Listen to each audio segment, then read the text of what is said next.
It's time to feel the rage. Welcome to Film Rage, where we talk movies in theaters, streaming, and classic films as well. Directors and actors, beware, as you cannot hide from the rage. My name is Bryce, and I'm part of the Film Rage crew, which also includes Jim. Hey there, Jim. Hey. And in all his you take way too long. You need to speed that up. We've only got we're gonna do this in like a half hour, right? Oh yeah, it's fast. Right. So We're gonna blast through this sucker today. some of us had planned. Hey, it's the Merman. I heard his voice. Where is he? Ah, there he is. Hey, Merman, how you doing today? I'm all right, a little tired. Yeah, well, So happens when you got to work for a living. no rest for the wicked, my It's friend. Wednesday. It's Wednesday all day long. So, with the introductions out of the way, let's rage on! Whoa! Thanks for all of this morning. If you love our independent podcast, please like, subscribe, share, and give us a 5-star rating on your listening platform. Or support us and join the Film Rage community by joining our membership at buymecoffee.com/Film Rage YLC. If you cannot commit to a membership, you can still buy us a movie rental there to see a terrible movie. That'll fuel our rage. If I played anywhere in the world in the cinema, we'll watch it. Let's get to raging! You two are goofy. Boom, boom, boom, boom. He directed me to get to raging. Oh, that's your raging. Boop, boop, boop, boop, boop. What amazing moment predict? What amazing moment predict? Will he predict the rage or will he predict Armando? Tell us all what Jim and Bryce saw at the movies. Here he comes swimming to you. Oh, swim, Murray. Swim, Murray, swim, Murray. Swim, Murray, swim. Oh, swim, Murray, swim, Murray. Swim, Murray, swim. Swim all the way to our hearts. And I have an update, by the way. An update? Because last week You we changing the asked our song? listeners. No! I put it out to the listeners and I said, who out there loves our song? And we had multiple people post off of our last episode and actually quoted the Merman song. So the Amazing Merman Predicts is living on in social media. Traitors all. So Thought they were behind the me. listeners. They're 100% behind you, Merman. That's right, 100%. They were behind me. They would do what I requested. Hey, the Well- listeners want what the listeners want. This week I care even less than I usually do. So here we go. Nice. You know what? Most podcasts, they're part of their subculture is, and subtext of their podcast is, we care. No, we That's don't. just not us. I don't know about you, That's but me. I think one of my major faults is that I care too much. Yeah, that's what I've always said about you. That's what most people say about you. I know. If I've heard it once, I've heard it 1,000 times. Okay, 5 movies. 5. Which I managed 5. to see 2. I managed to see 5 because I wasn't sleeping on the job. I saw 5.5. 5.5. Yeah. I don't even know what that means. I saw half of another movie. Piece by Piece, which is the animated adventures of one Pharrell Williams. I kept on thinking it was Brick by Brick, but that's the Iggy Pop album. That's No, right. it's Lego So pieces. get off my dick. I'm building it brick by brick. Never getting through this, are we? Maybe not. This you know what? He says he Whatever, wants to it's- rush our whatever. podcast. It's a kid's movie. It's animated. It's about a It's so not a kid's producer, whatever you want to call it. Double Man. Okie doke. The Apprentice. The unauthorized story of one Donald J. Trump DJ. in his early days and how he got the way that he is now. God help us all. Double Man. Because I saw like 5 minutes of it, so I couldn't see you loving it. All right. Saturday night. With me, It's all right with for me fighting. and Jim went to. Monday, Yes. Tuesday, Wednesday, Thursday, I know what I thought of Friday it. night. Doom, Yes. I'm hoping the Jim liked it a little bit. So Oh, let's okay. go Double Man that one too. Double Man. Saturday night. Here's where I'm mixing it All up. right. Terrifier 3. Terrifier 3. Which we got to see in the lovely town of Banff. We did. Banfafa? Benfafa. I don't know about Bryce. I mean, I don't think he loved it maybe as much as perhaps me or you did. So let's go meh for him. But of course, Jim, I can see mondoing the hell out of that thing. Then finally, Woman of the Hour. Anna Kendrick's directorial debut. Yes. She also stars. I believe it's pronounced debut. What? Her directorial Debut. debut. It's always about Debut. the butt with you. No, I'm usually about the butt. I don't know. It looked interesting. I might have gone to it. I think Jim might have found some enough of it to like. Maybe a meh. Bryce, let's throw a rage out at you. Yeah, he hasn't thrown one out yet, so. Well, there it is. All right. I saw so many movies, I'm not even sure what I'm going to be rating these. Exactly. You don't really remember. It's going to be them by all. the skin of his teeth. See, that's I'll the thing. decide as we go along. When you see 1 or 2, you remember them. When you see 5, you don't remember anything. I remember I everything. remember- My mind's like a steel trap. I remember Sure. the Alamo. Really? Were you there? No, I saw Pee-wee's Big Adventure. Yes. Pee-wee's Big Adventure. That's a good movie. Was Pee Wee at the Alamo I actually He was remember at the Alamo. in 18, whatever it was? I don't even remember Big Top Pee-wee. Was it any good? Yeah, of course it's I need Top to Pee-wee. I need to watch it again then. It's 'cause so good. I totally don't remember. He's got a pet pig. It's awesome. And it has the kissing scene. The kissing scene? Kissing Yeah, pig? the famous Pee-wee kissing scene. There's a Kissing famous a pig. I don't. He kisses a pig? You know what? You're going to have to watch it. All right. So, we're going to open up with Piece by Piece. Which is not brick by brick. No. No, it's not. This is what Lego comes in, is bricks. Right, And Lego. pieces also. Oh, it all makes sense now. Mostly bricks. They usually say, well, do you They see call them Lego bricks. nowadays? Back in the day, yeah, it was a back in the day, brick. they were Now, bricks. it's Yeah. like formed pieces. Yeah, they're already formed, and you can only build one thing You out of put it. 2 things together, and you've made a And Lego that's it, you're set. done. You can't mix and match. Except for the Death Star, which is like 10 million pieces. So, Piece by Piece Yes. is a Pharrell Williams story as a docudramatic biopic musical in the form of a Lego movie.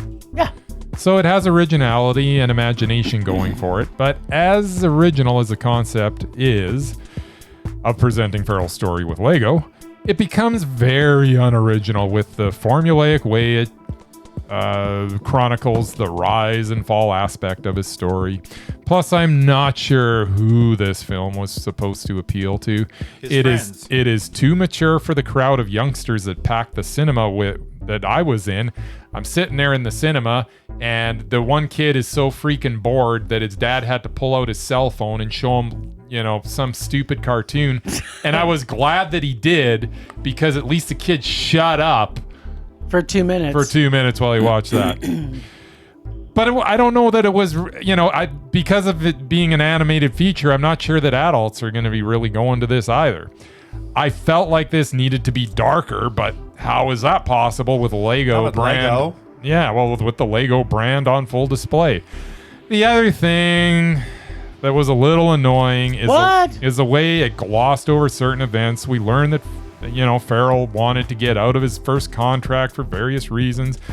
But how did he get out of this contract? What happened? Like, nothing was explained. Like, the stuff I really wanted to know about, they kind of glossed over and instead cut to his parents sharing some stupid story that means nothing that was kind of amusing. It was funny. Yeah. So, yeah. So, it's got odd half-tellings of stories. Yep. And they were peppered throughout this. But long story short, as an experiment, this was extremely entertaining. But as an informative biography or documentary, it falls flat because I didn't really learn the stuff I was looking to learn.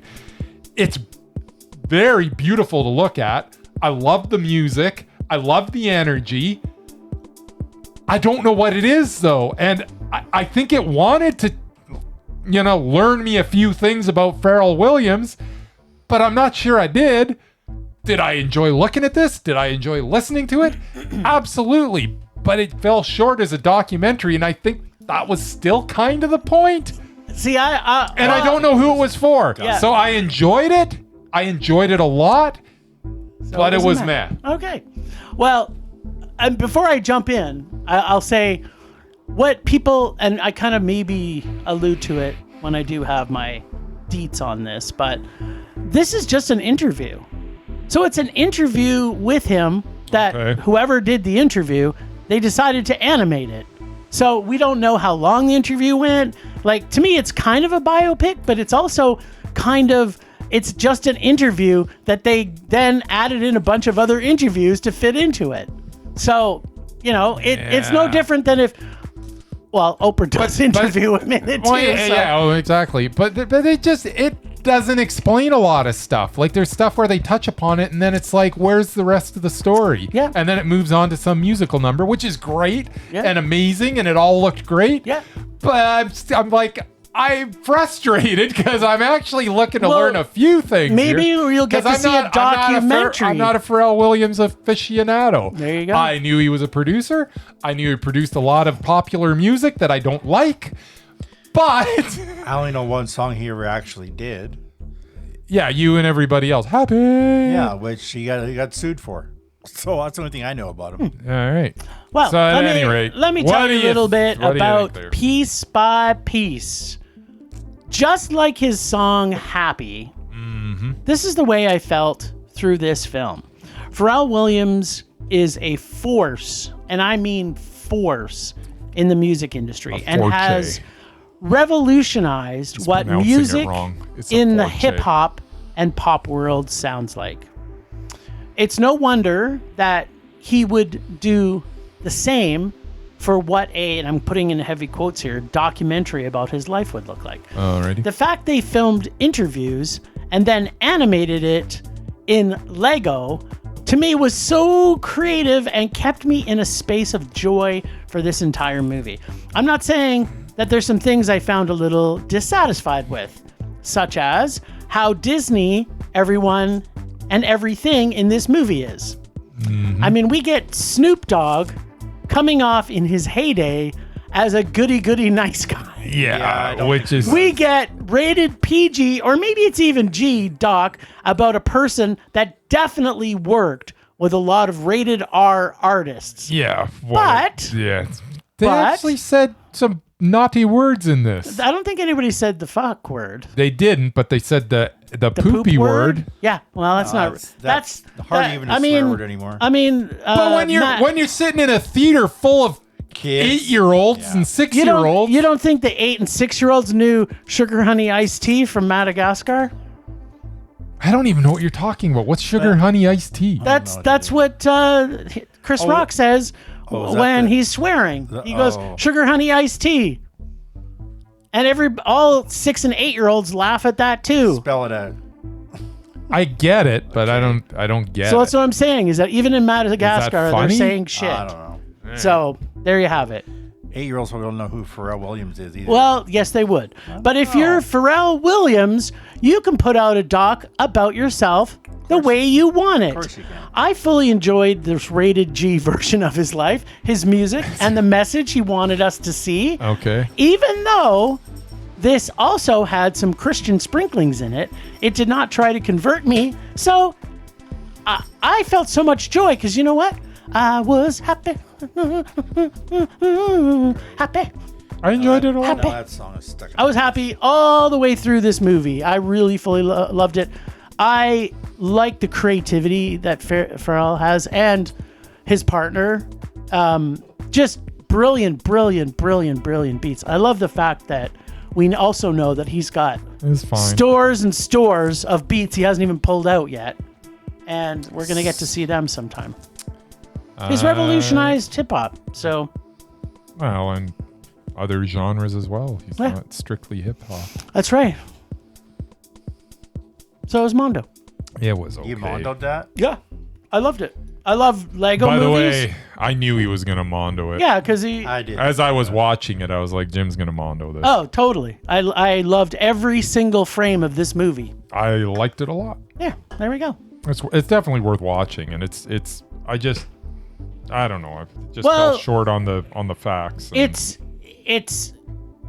a Lego movie, which are not very deep, and you're going to just get sprinklings of who Pharrell Williams is and get to know who he is. So for someone who didn't know anything about him, you got to see a lot of people that he worked with, so you didn't have to look up anything. I pretty much knew everybody he'd worked with. That wasn't a surprise at all. Well, there you go. So this is maybe for Murray then, if Murray liked animated films. If I went to cartoons, which I don't. That's right. Right. Especially not anything where there might be kids in the audience. Oh man, were there a bunch of kids in yours? Because Not one kid. Because I went to the late show last night. I went to the afternoon and it was wall. I went to the 9:15 showing. And they were bored to tears. So if you've got a kid, do not take it. But if you're looking, if you enjoy animation, unless your kid is a Pharrell Williams fan, which could very possibly matter. be. It doesn't matter. It's not Lego. Unless Batman. your kid, this is not their typical. Lego unless your movie. kid's like, I'd say that the threshold for a kid sitting through this and not just absolutely. Would you say 10? I would say 12. 12. Okay. Yeah. All right. So The Apprentice. Yeah. Okay. What's that? From moment one, It's a TV show, Bryce. where It it is also a TV It show. was a TV show. Also starring Donald Trump. Yes. So for moment one, where Trump meets Roy Cohn, I didn't buy anything in this they were trying to sell us with this agenda. It's a US-made biopic. That's normally all you need to know how this is going to be. Yes, there are some things in this that actually did happen. I mean, I have seen a lot of docs about this person throughout the years, but none of this made me feel any of it was real, or how they show Trump and Cohen's relationship made no sense from moment one, and how it progressed also didn't make any sense. They give nothing of substance or truth to all the real events that happen in Trump's life, just things that fit this agenda. This was just Trump's version without the Christianity conversion that we saw a month ago from Reagan. Basically the same movie. The people who made it had an agenda, and they wanted to spell it out. They didn't give any other details. The only thing I liked about this film was Jeremy Strong's performance as Roy Cohn. That's what I hear. And Sebastian Stan did a pretty good job of Donald Trump. And actually, okay. as he progressed through the movie, he became more of the Donald Trump that we know. Yeah. So, I mean, From what I can see, basically they're blaming this guy Roy for making Trump the way he is, and I think he probably had some of that already. They didn't. I didn't feel any of that from this movie. Well, otherwise, his 3 rules or whatever he got right rules. from Yeah. Roy Cohn. yeah. Well, again, how would we know? Well, Because yeah, Roy but Cohen yeah, did yeah, Roy Cohen write a book about it? I don't know. Who would know? Pretty sure So, Trump did. Nah, otherwise, sitting through that's been this. documented. That's in the past. I read something at some point Well, that then was- you read it. It had to yeah, be if you true. read it, it's Otherwise, true. sitting through this was painful, mostly boring, and missing way too many things to be worthwhile to even watch. Unless you just want a reason to dislike Donald Trump. Even more. He can do that all on his own. You don't need this movie. Try just making a better movie next time. This was horrible. I hated this film. It was a rage. All right. Yeah, I mean the performances were good.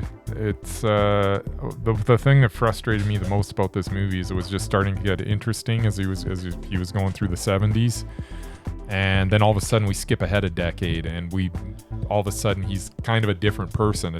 Yeah, from one scene to the next. And it wasn't even like a smooth transition. It was just like all of a sudden, bang, they showed us a few clips. It's like, oh, okay, we're in the middle of the 80s now. Yeah. But if the whole movie film is like that. And this guy isn't even the same person as the first half of the movie. I actually really liked the first half of the movie. And if it would have kept on progressing that way, that would be great. So I did not... There was nothing in them meeting when Roy met Donald Trump. There was nothing in that scene or anything that when they were interacting that made me think what Roy Cohen saw in Donald Trump. There was nothing.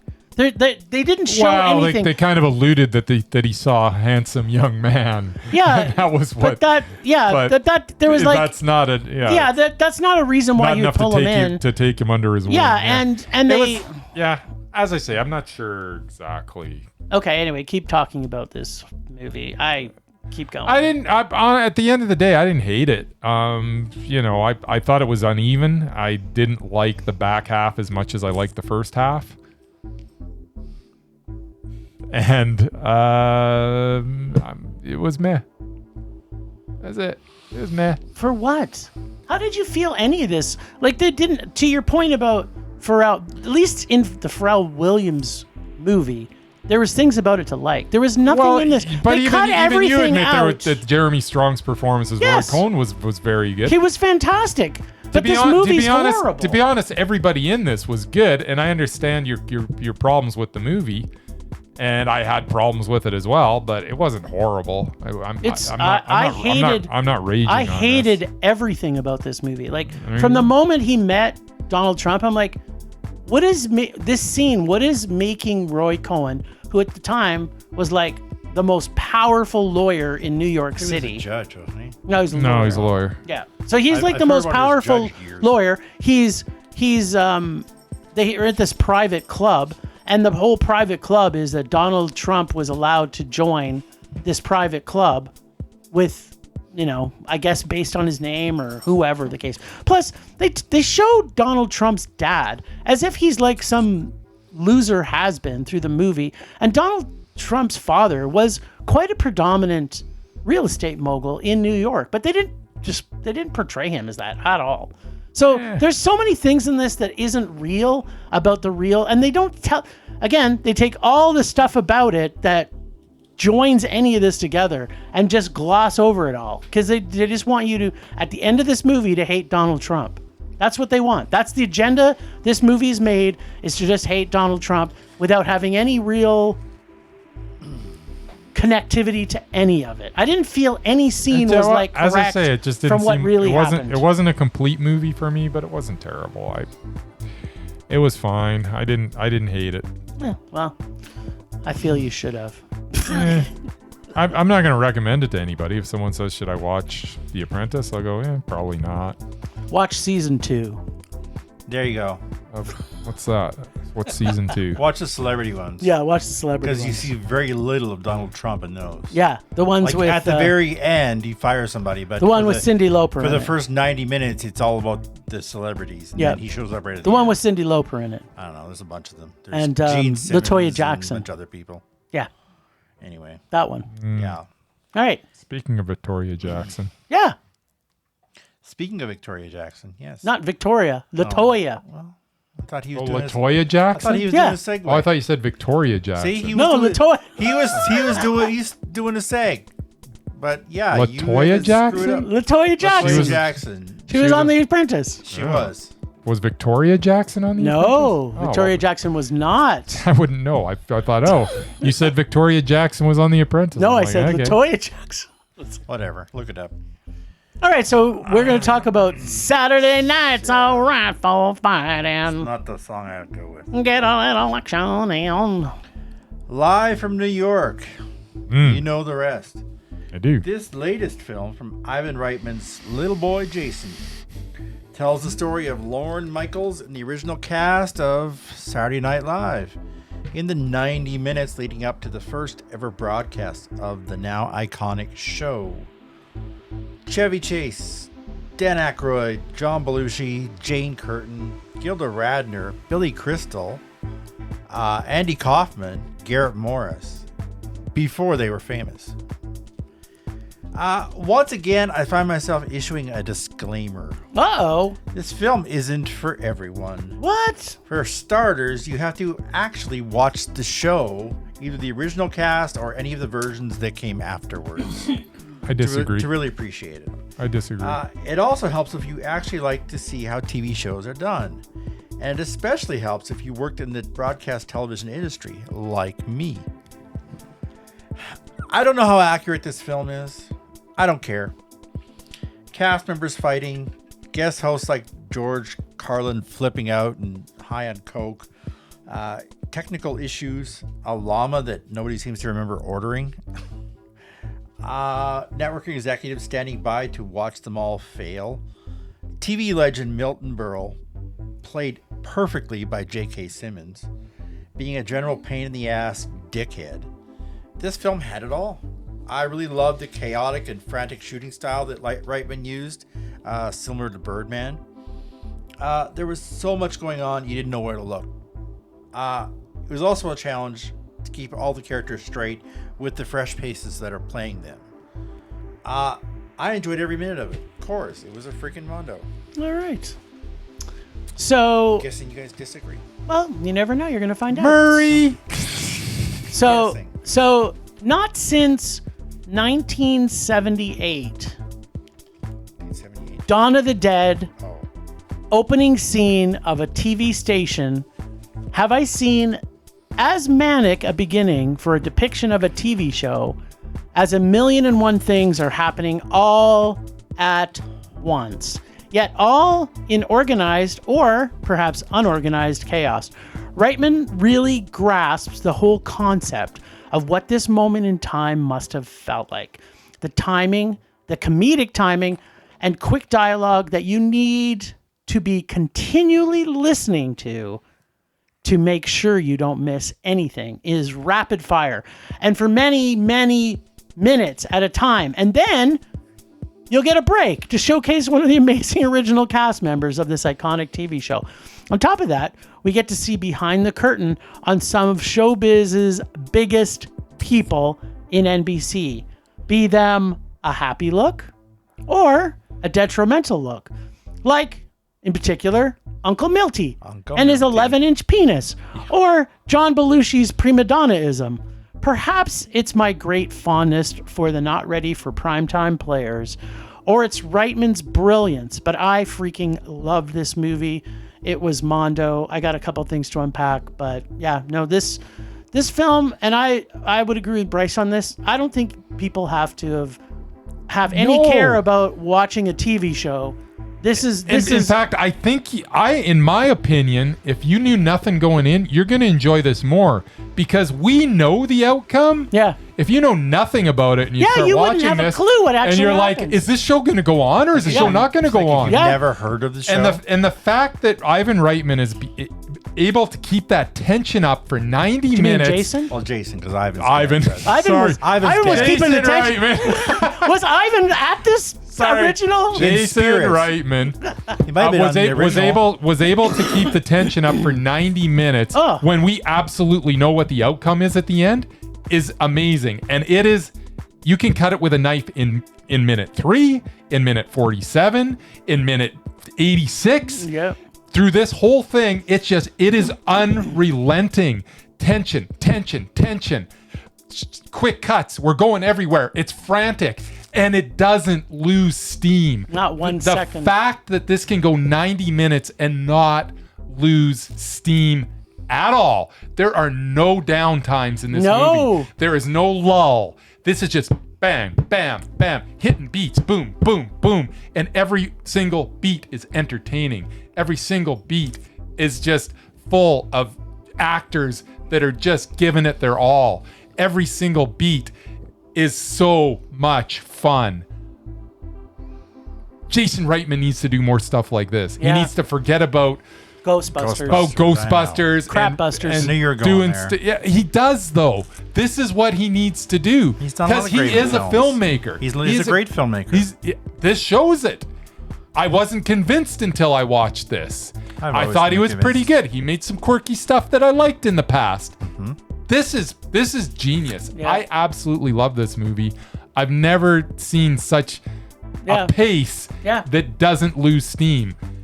How often do you go into like a comedy that just, and this, I mean, this is a comedy and it's funny through the whole Some thing. parts, but and it literally doesn't lose a beat. Yeah. It does not lull at all. Love this movie. It was Mondo. Yeah. The, it's interesting because afterwards I kind of did look up what kind of was and wasn't. Mm-hmm. And what I think Reitman did well in this is that, for example, the fight between Belushi and Chevy didn't happen on opening night, but there was their tension through the entire. So he captured moments. Yeah, I think he took like the first season and kind of pushed some of the stuff into like that 90 minutes. He and did. That's fine. He took the essence of. That's what I'm saying is that he took the essence of the characters, and we got a real feel for it. Just like, Belushi didn't do all the things that he did on that first night. But and the same thing with Milty. Milty wasn't even there. But the fact that Milty was part of NBC, and he was on the way out. He did host the show. He did host the show later on. Yeah. But was the worst host they've ever had. Yeah. And the fact that there's multiple people that have said he pulled his dick out all the time. Oh, yeah. So it's like there's, the fact that they put all that in there, like it actually literally shocked me when he pulled his dick out because I'm kind of like, this is Uncle Milty. What's happening now? I knew about Uncle Milty going in. I knew something was gonna. There's gonna be some penis coming out at some point when Uncle Milty was in this. I knew it for a fact. I guess if you got it flaunted. Right? Heck, I wouldn't wear pants if I had an 11-inch penis. So there you go. And on that note, Speaking of terrifying, I'm happy you guys liked it. Yeah. Terrifier 3. Let's see. There's a clown. Ho! That's right. It's a Christmas movie. Yeah, it's and we all saw this. Art the Clown. It's instead of a Halloween massacre, this time it's a kind of a Christmas massacre. This is one of those movies where a lot of things happen, and I'm not sure why they happen. And they're not really connected to anything, and there's a lot of blanks that aren't filled in, and who cares?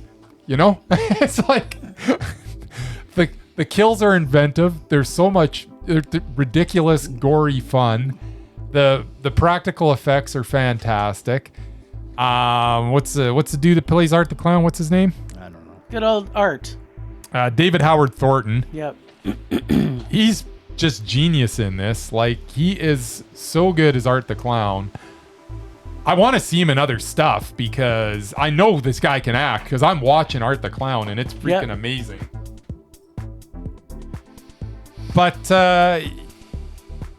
here's the thing. It's over 2 hours long. Yes! 2 hours and 5 minutes. It does not need to be over 2 hours long. This is just like the last one. The last one could have been brilliant too. The last one was 2.5 hours long. So he's so close to making a perfect Damien film. Leone is so close to getting this right. But he hasn't yet. It's too long, and he's got to write better dialogue. I realize this is campy fun, but the dialogue's terrible. Of course. And it's got to be better. There's still room for improvement. And this is one of those cases where if I took a little bit of Terrifier 1 and a little bit of Terrifier 2 and a little bit of Terrifier 3 and I mushed them together and I made it 90 minutes, it would be one of the greatest slasher horror movies ever. Yeah. But that's not what we're doing. That's not what we're doing. And it's too long. The dialogue's clunky. It doesn't have to be. I'm not looking for I realize what this is. But the dialogue doesn't have to be that clunky either. It can still be semi-intelligent. I love this movie. I really did. But it's too long. And there are lulls in it. And there's no reason why this can't be rapid fire, Art the Clown, doing his thing. Little bit of character development on the people that he's, terrorizing in between. That's fine. But it's got to be about Art the Clown more than anything. And it's also got to be 90 minutes. 90 minutes. I'm thinking 87 minutes is where this needs to be. 88 maybe. Slash it under 90 minutes. There's a lot of fat that could have been trimmed off this, and it would have been so much better. Really liked it. I'm looking forward to Terrifier 4 because I really think that Leone he's so close. Yeah. He's so close. He needs to make one more because I know he can do it. I know he can make the perfect slasher movie. And this character is the one to do it. There's no chance this isn't getting a 4. Of course. Yeah. There's no chance. This is totally getting a 4. I absolutely loved it, but it's not Mondo because there's just too much amateurish stuff. And I'm sorry, it can't be over 2 hours long. It's a slasher movie. You can't make a 2 hour slasher movie. That's what killed 2. Yeah. All right, Mer. Well, this is your first Terrifier experience. I'm glad I got to next. I got to tell the story. Anybody who follows our socials knows the What's story. a social? Social media stuff that Jim does. What's that? Jim and I saw this while we were visiting the sleepy mountain town of Banff over the weekend. Bamfafa. It's an old style theater, which hasn't changed since the last time I was there in 1989. Nope. When we got there, the young and very cute Irish lass who checked our tickets handed us some empty popcorn bags. I thought, oh, there's a do-it-yourself popcorn machine somewhere. Yeah, we're getting free popcorn? What's going on? Sweet. But she indicated that they were in case we needed to vomit. That's pretty cool. Apparently, this film was so gross, it's making people sick. Like Jim said, they don't know us very well. I have not seen the Terrifier films and didn't know what to expect. It was certainly gross and bloody, though I wouldn't really call it terrifying. With some very ingenious kills. Art the Clown almost made me like clowns again. Almost.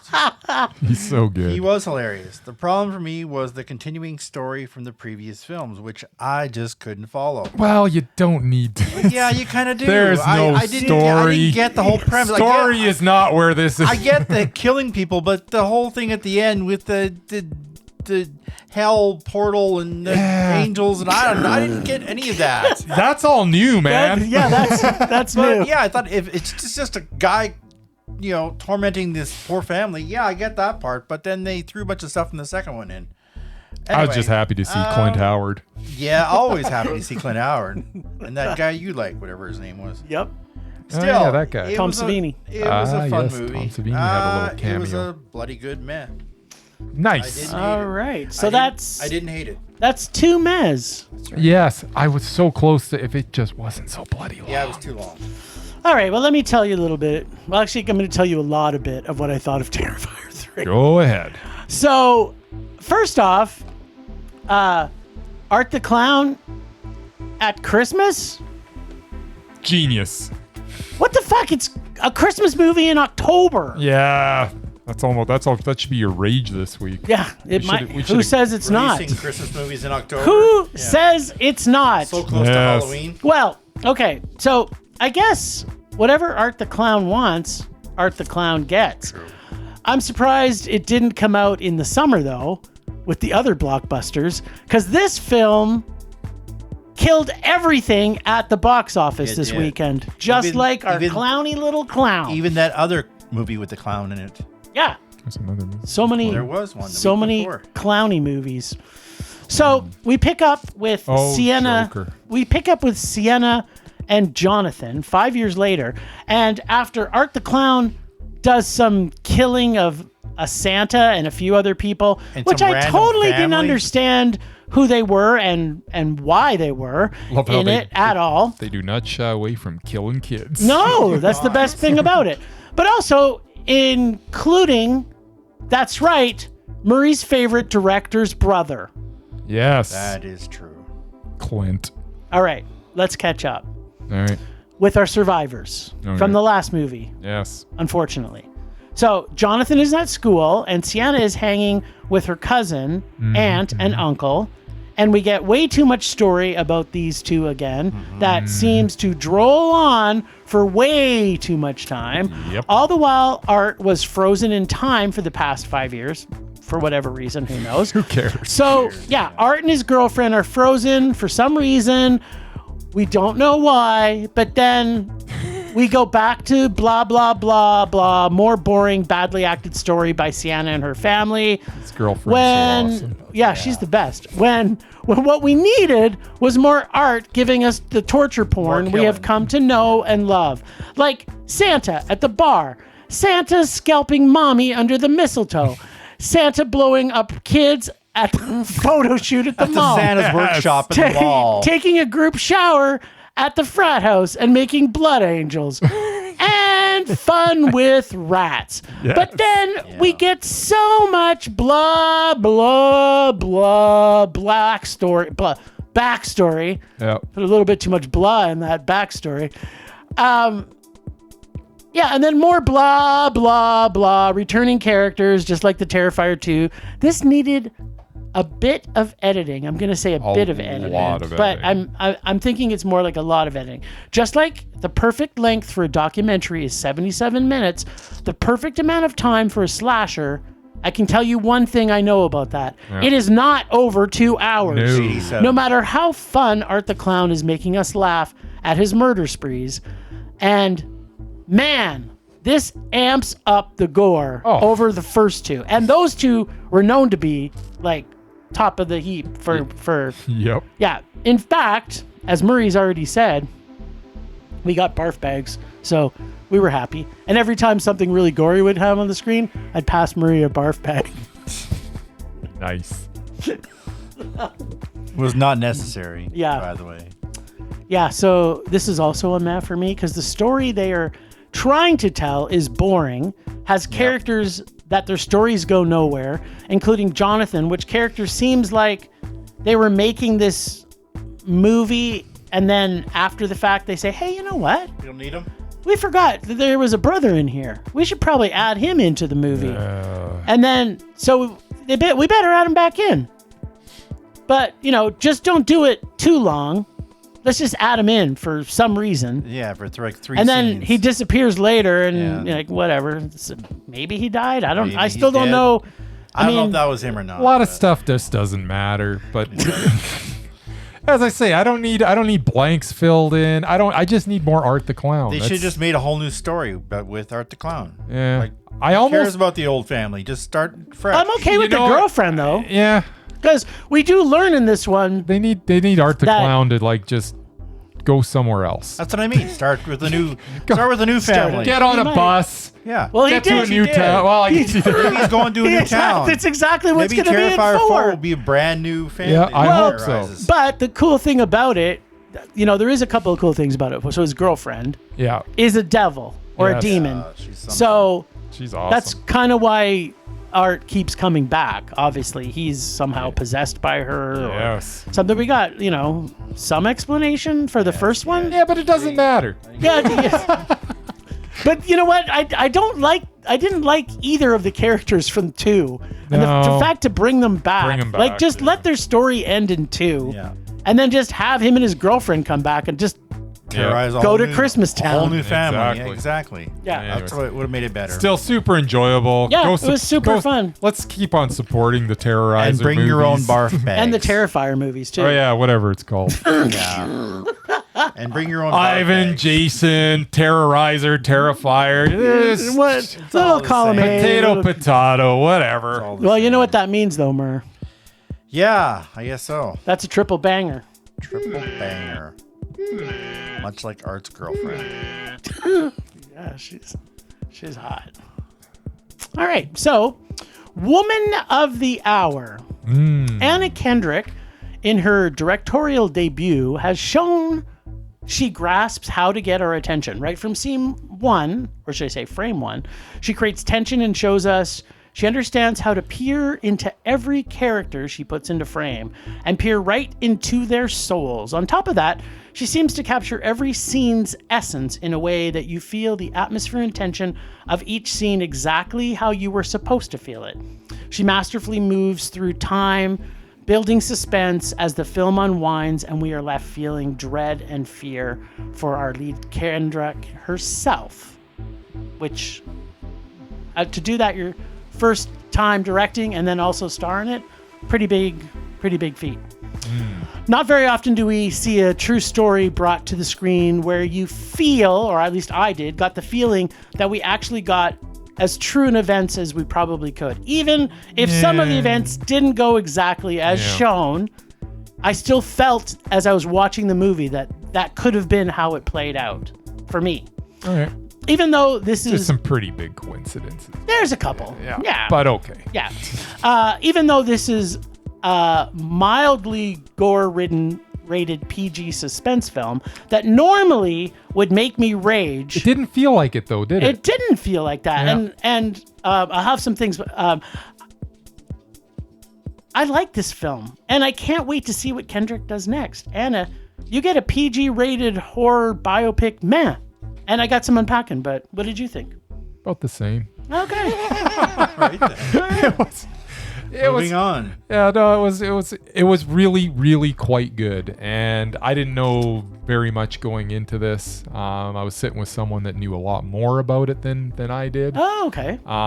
So afterwards, she had a few like little parts that she liked. Yeah. Well, they're not even criticisms, but just like when you go to anything that's based on a true story, when they take liberties in certain things, it's always like, did they really have to do that? Wasn't the story interesting enough without doing that? Yeah. But me going in not knowing about any of this, I liked the movie. Yeah. It moved along. It was very, very tense. Well paced. Yeah. There are some coincidences in it where if you're going in and you're like, it's based on true story, you're saying to yourself, this seems a little too convenient. But you know what? It was all entertaining. So yeah, as you say, Anna Kendrick did a very good job of creating atmosphere. She did a very good job of creating tension. I like the way that it cut back and forth between all the different times, which usually I'm not a huge fan of. Yeah. But they also didn't over-explain it either. They didn't go, oh, actually, they did.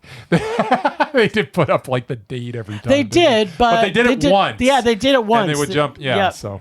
So we knew based on who the characters were. So I like that about it. And how good was Tony Hale in this? Oh my God, he was so good in this. Like I almost didn't recognize him for the first 5 minutes. I was like, oh my God, that's Tony Hale. But this was meh. It was very good. I'm looking forward to what she does next. But I feel so. Here's the thing about this. It is a PG-rated horror film. There's no real blood in this. There isn't, but it feels so much.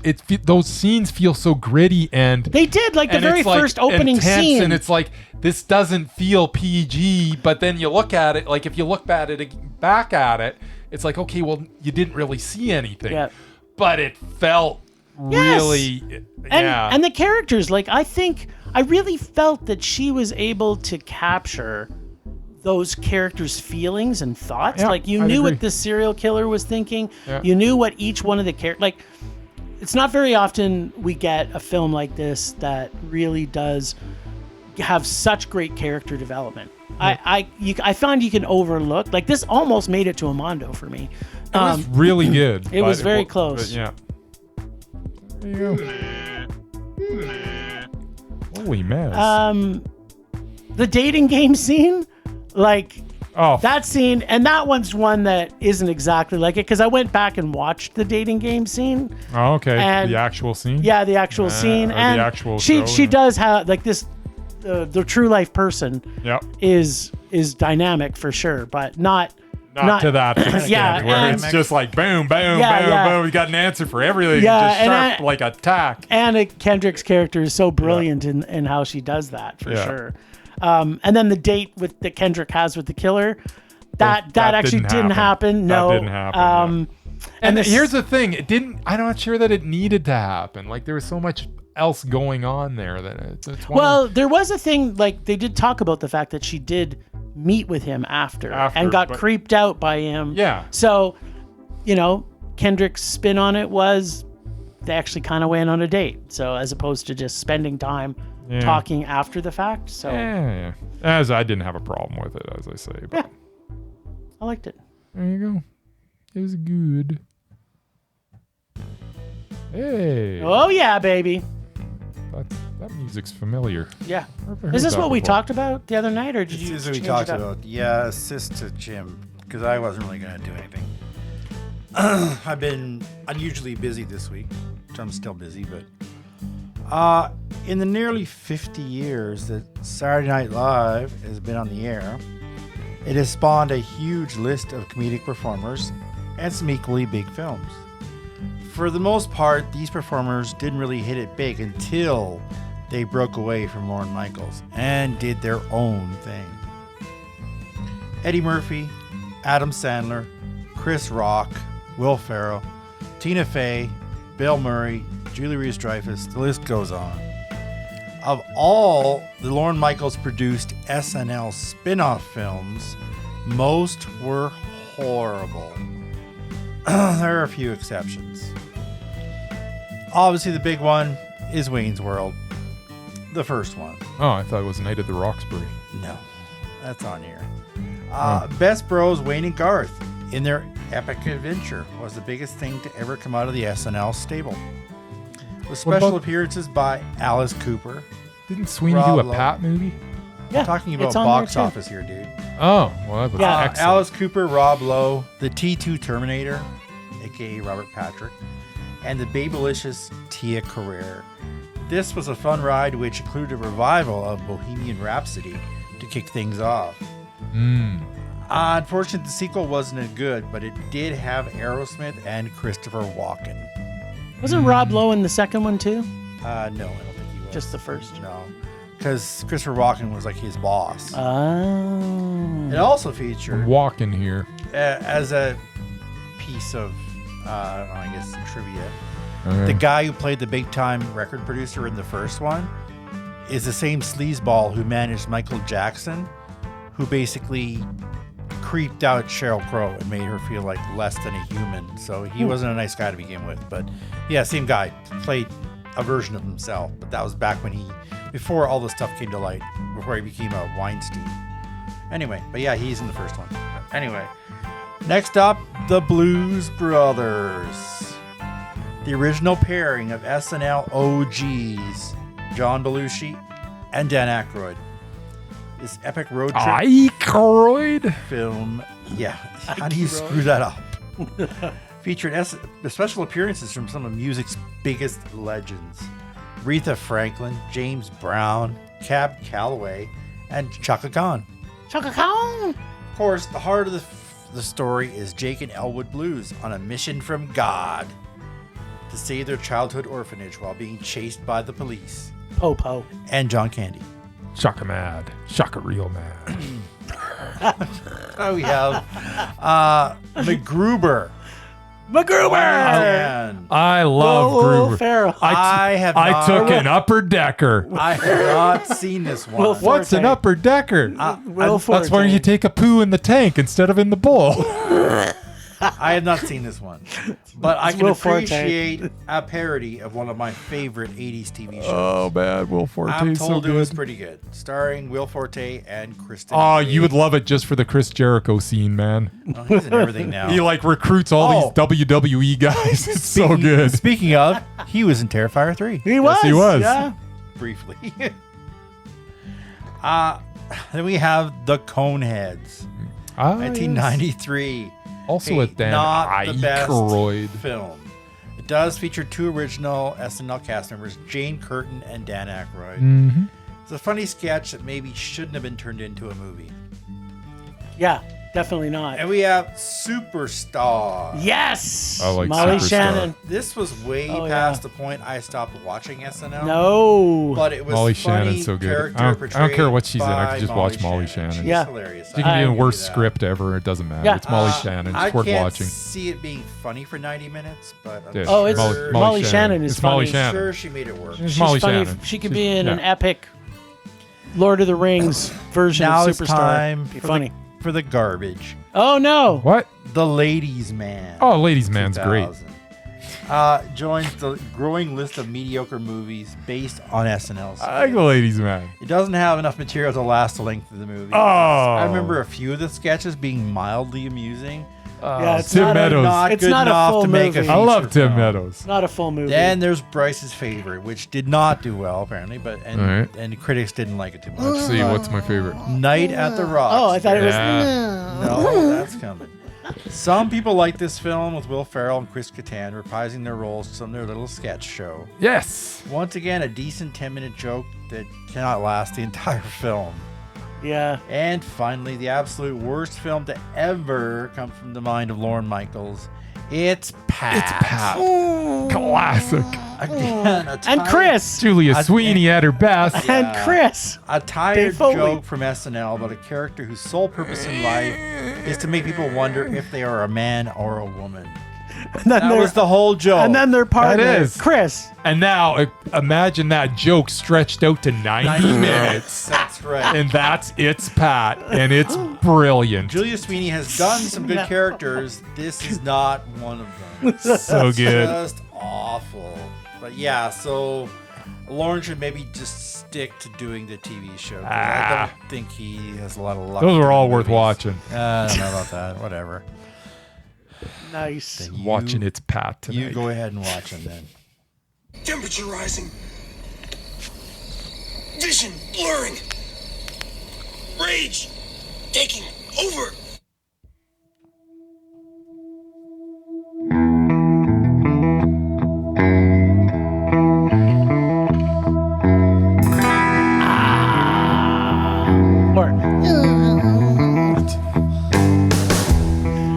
Okay, so my rage this week is Bryce because he stole my always thunder for my rage, which was going to be where Terrifier came out not at Christmas, because there's nothing better than a Christmas horror movie. Yes. Like, it makes no sense that came out in October. Like, it's just dumb. They could have put other movies out. It's odd. It's stupid. Yeah. Because there's a lot of although you know what, the competition at Christmas is not the people that are going to Terrifier, because you get all those you get, like, on Christmas Day you always get like 3 movies get released that all have Academy Award aspirations. It should have been those and Terrifier, and then everybody that doesn't want to watch that other That's stuff choice. Terrifier. Exactly. That's exactly my Did I point. get the name right? Yeah, you did. Terrifier. But it's Terrifier 3. Whatever. They're all the same. Yeah. So my rage is Art the Clown. we need more horror at Christmas. More horror at Christmas. That's my rage. And then Bryce We ruining need new my Krampus thunder. films. What we need. Yeah, that also. Oh, there's a Krampus film coming out for there? Christmas, but Is there? it's going to come out probably the end of November, November? which is going to piss me Yeah. off too. Ooh. Be forewarned, Santa. I'm sorry, what's coming out?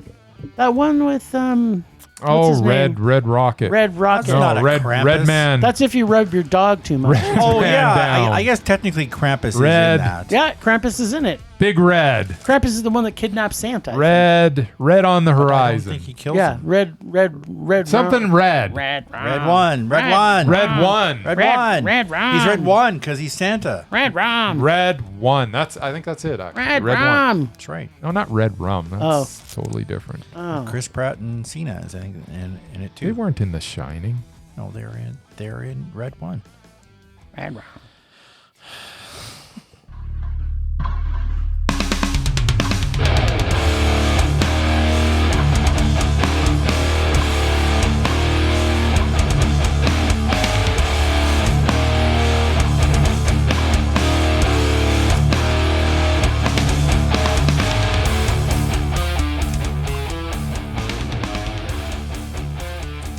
I think he stole his rage.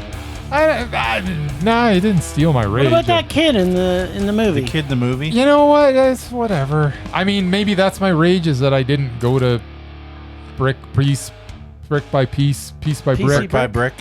piece by piece, at a later time, because man, Like there were with a lot me of- on Tuesday night after work? A lot of kids there. That was. I'm not really raging about anything. I mean, I'm raging about stuff. It took me 45 minutes to get home today. Well, there you go, like- that was annoying. We're not called film love. You gotta have Stupid stuff. people on their own. We're There three you old go. people that rage about all kinds Everything. The last few weeks, I've had something that I knew I was going to talk about going into this, but yeah. of shit. It wasn't the 45-minute drive home. Because you should didn't take write it that was down. horrible. 20 minutes. You know what? I'm driving home, and I decide that I'm gonna take my usual route. And when I go to take my usual route, there's traffic backed up on the ring to get onto the Glenmore Trail. That's like ridiculous. And I'm like, well, I'm not going to do that. So then I'm like, okay, what do I do now? Do I go all the way to Deerfoot? I'm on Blackfoot right now. People don't know what I'm talking about, but it doesn't matter. And I'm like, you know what? I'm not going to go all the way to Deerfoot, double back to Memorial Drive, and go through all that ridiculousness. So then I decide, you know what? I'm going to go through downtown. Oh my God. Rush hour? What are you, nuts? I thought that if I hit 6th Avenue, No. I got a one-way street, I'm going to hit all the green lights, right? I got stopped at every single light, and we just inched along. It was horrible. Horrible. So... Traffic? Yeah, traffic's no fun. Downtown rush hour? Imagine Downtown that. rush hour is also no fun. Imagine that. Someone's writing down my... Let's see. This just in. Apparently, somebody reminded him of his rage. Oh, I forgot. I also... here's my rage. So you have two then? I guess this is actually my rage. I forgot. Someone had to remind him because he's old. I actually had to pay twice. Well, let's say 4 times actually, because I got a ticket for me and a ticket for Kim. And then my wiener dog went and ate a bunch of plastic bags. We had to go to doggy Had to emergency instead of going to the movie. So I ended up not going to the movie. And so then we had to go again on the holiday Monday. And because we had to go on the holiday Monday, I'm guessing we ended up seeing it with a bunch of just snot-nosed little kids instead of seeing it with a more mature audience. Yeah. So, that's my rage. Your rage is your dog, is what you're saying. Yeah. It's Who likes to eat things that shouldn't be eaten? Yeah, he's got to stop eating the plastic bags. People go to that's my rage. People go into dog parks with Ziploc bags because my dog's too dumb not to eat them. Okay, my rage is my dog, apparently. But he's not, because he's awesome. All right, then. He's a dumbass like you. Okay, what was my rage? Your dog's a dumbass like you. No, not at all. Baxter's the best. Whatever. Time is over. Anger fading. All right. We got the lists. Do we? Which we haven't done. Yeah. Well, we didn't have a film to watch, but the Murr's going to tell us what we're going to watch for next week. Mesmerized Off? He's got a Carol Kane, I think. I do have a few of them. I love Here's Carol one Kane. which I checked and double-checked, and these two people are in it right next to each other on the listing. So Nice. I'm assuming they share the same amount of screen time. Nice. We'll see if it's 2 minutes or 20. Okay, so hold that for a second. Okay. So people listening, if this is your first time, first off, welcome aboard. Join the rage. We have a page on our website called The Lists, which we list down 5 lists. We have the mesmerized, we have the repulsive, we have the doubted, we have the undoubted, and we had the once mesmerizing, and the list of those people who were once mesmerizing but were punted by someone who's more mesmerizing, because everybody knows if something's mesmerizing, you can't look away. And so if you look away to someone else, that other person must be mesmerizing, or at least more mesmerizing. So, who you got for us to mesmerize off, Mur? Well, as you mentioned, we had Carol Kane, and she's been in a lot of movies with a lot of people who actually are on our list. So next up, we've got Carol Kane and Viola Davis. What? Something called The Shrink is In. The Shrink is Shrink in. is in. They were both in it. What the hell is The Shrink is in? I don't know. What do you mean you don't know? I wanna It's compiled see this. list. I don't watch all the The movies. Shrink I've never seen it. I just know they're both in it. is in.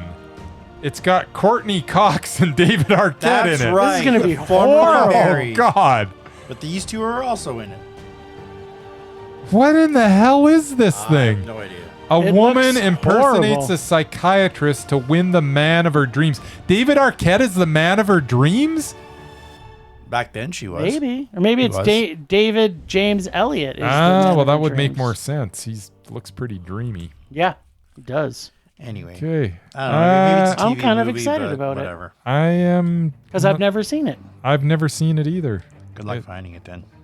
Yeah, that may be a challenge. Maybe a challenge too. So if we can't watch it Well, while we're It gone, was released on stream. Well, it was made in what? 2000 and something. Yeah, 2000. It was in the year 2000. It was made, and then do you know what its streaming release date was? I what? have no idea.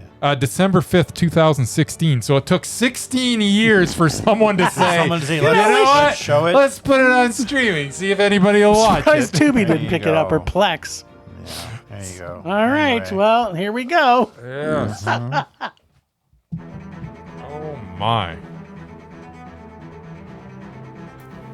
Last week on Rage or Dare, our baby boy Bryce pulled the 1993 Charlie Sheen crime thriller Beyond the Law from Jim's bag of evil action adventures. This week, Jim will hopefully get to pull from Bryce's bag of evil wait, what is Bryce's bag of evil about again? Oh yeah, that's right. The only thing evil about Bryce's bag is that it hasn't been filled in about 5 months. Well, thank goodness your reliable merman and your god of rage are here to do Bryce's job again. I mean, really. Come on, Bryce. Well, let's check in with our brain-damaged slacker and see if the great Michael Madsen and the somewhat less talented but much more interesting brother of Emilio Estevez can put together a crime thriller that's better than Hot Shots Part 2. Though I'm guessing it's no loaded weapon. I'm so glad he I like that. Loaded Weapon. I like Hot Shots Part That's 2 what he's too. saying. That's what he's saying. It's no loaded weapon. I like Definitely Hot Shots Part isn't. 2 as well. Yeah. Emilio's less talented but more entertaining brother. Yeah, Okay, so this movie is just, it's a mess. Really? Well, here's the thing. Apparently, it's based on a true story, which blows my mind because I don't know why that the DEA would get in touch with this guy, Daniel Saxon, who just got fired from the police force and say, be one of our undercover officers. You just got fired. Like, what? Makes total sense That to doesn't me. make any sense. Anyway, so he ends up going undercover as a biker.